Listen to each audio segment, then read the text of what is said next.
ये एक क्वेश्चन है। इस क्वेश्चन को हमने पिक किया है H C Verma book part 1 chapter Newton's laws of motion से। क्वेश्चन नंबर 26 है। ये पूरी वाला क्वेश्चन है जिसमें मैक्सिमम बच्चों को प्रॉब्लम रहती है। तो चलिए डिस्कस करते हैं कि पूरी वाले क्वेश्चन को किस तरीके से किया जा सकता है।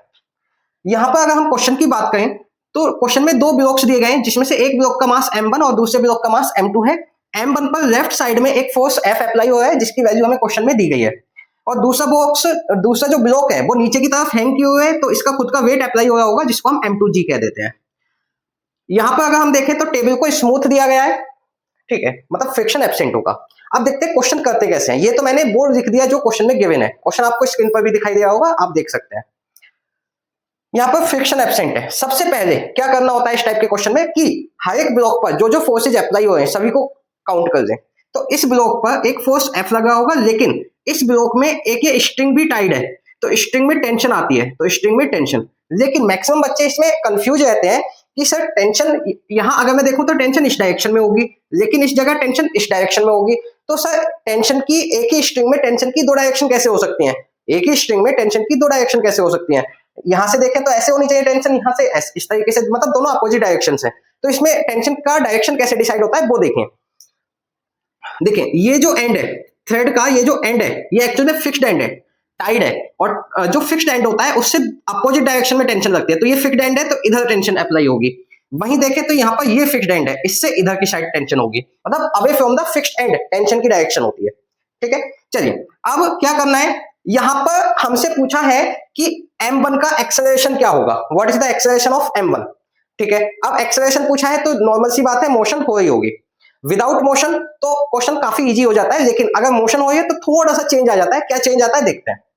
देखिए पूरा ही एक ही सिस्टम हम मान के चलें क्योंकि एक ही थ्रेड से कनेक्टेड है।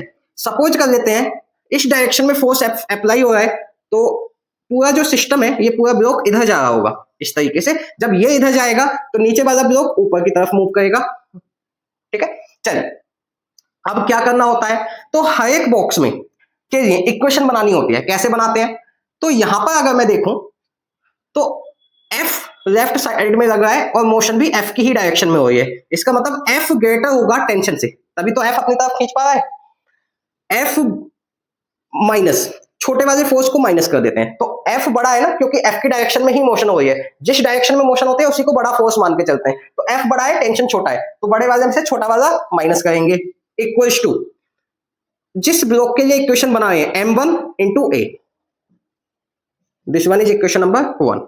अब दूसरे ब्लॉक के लिए बनाएंगे इक्वेशन। यहां पर जो मोशन हो रही है वो टेंशन की डायरेक्शन में हो रही है, तो अब टेंशन बड़ा हो जाएगा और m2g छोटा होगा।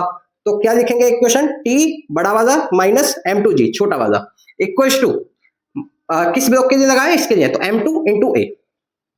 ये तरीका होता है इक्वेशंस फॉर्म करने का। अब हमें चाहिए एक्सेलरेशन। क्वेश्चन में एक्सेलरेशन भी पूछ सकता है, टेंशन भी पूछ सकता है, दोनों चीजें भी पूछ सकता है। तो आपके पास दो इक्वेशन है, दो अननोन है, क्या क्या, टेंशन और एक्सेलरेशन। अब दोनों को सोल्व करना है। अगर मान लो आपसे टेंशन पूछता है तो दोनों इक्वेशन को आपस में डिवाइड कर दोगे सो दैट कि ए से ए कैंसिल हो जाएगा और टेंशन आप फाइंड आउट कर पाओगे। लेकिन यहाँ पर हमसे एक्सेलरेशन पूछा है तो मैं क्या करने वाला हूँ, मैं दोनों इक्वेशन को ऐड करने वाला हूँ, एडिंग इक्वेशन 1 एंड 2। तो क्या मिलेगा, F minus T plus T minus m2g। दोनों इक्वेशन, दोनों के एलएचएस को ऐड किया, दोनों के आरएचएस को ऐड करेंगे। तो minus T plus T cancel, F minus m2g equals to m1 plus m2, A common ले लेंगे। तो यहां से अब F की वैल्यू पुट कर देते हैं। F की वैल्यू कितनी दी गई है, m2g upon 2 minus m2g equals to m1 plus m2 into A. यहां से जब हम सोल्व करके देखेंगे तो सोल्व करने पर हमें मिलेगा minus m2g upon 2 m1 plus m2। इसको आप सोल्व करके देख लेना। तो एक्सेलरेशन की वैल्यू हमें मिली है minus m2g upon 2 m1 plus m2। लेकिन आप जब HC वर्मा खोल के देखेंगे तो उसमें आंसर में ये माइनस साइन नहीं शो होगा। माइनस साइन क्या शो कर रहा है यहाँ पर, एक्चुअल में वहां पर आंसर में माइनस साइन नहीं है। क्यों नहीं है, क्योंकि यहाँ पर हमने बाय मिस्टेक डायरेक्शन को गलत एज्यूम कर लिया है। अगर आपका आंसर में माइनस आ रहा है तो इट मींस कि आपने इनिशियल फेज में कुछ ना कुछ गलत एज्यूम कर लिया है, उसको सही करना है। हमने एक्सेलरेशन की डायरेक्शन को ये एज्यूम किया है, लेकिन एक्सेलरेशन इस डायरेक्शन के अकॉर्डिंग नेगेटिव आ रहा है। इट मींस कि एक्सेलरेशन ये ना होकर के क्या होगा, इस डायरेक्शन में होगा। तो हम कंक्लूजन में लिख देंगे, क्या लिखेंगे, hence the acceleration of block m1 is m2g upon 2 m1 plus m2 right side या in right hand side. Clear और नॉट। आई होप क्वेश्चन अच्छे से समझ आ गया होगा, कॉन्सेप्ट अच्छे से समझ आ गया होगा। इसी तरीके से कॉन्सेप्ट्स को शॉर्ट में डिस्कस करने के लिए हमारे चैनल को सब्सक्राइब कर लीजिए, वीडियो को लाइक करके फ्रेंड्स के साथ शेयर कर दीजिए।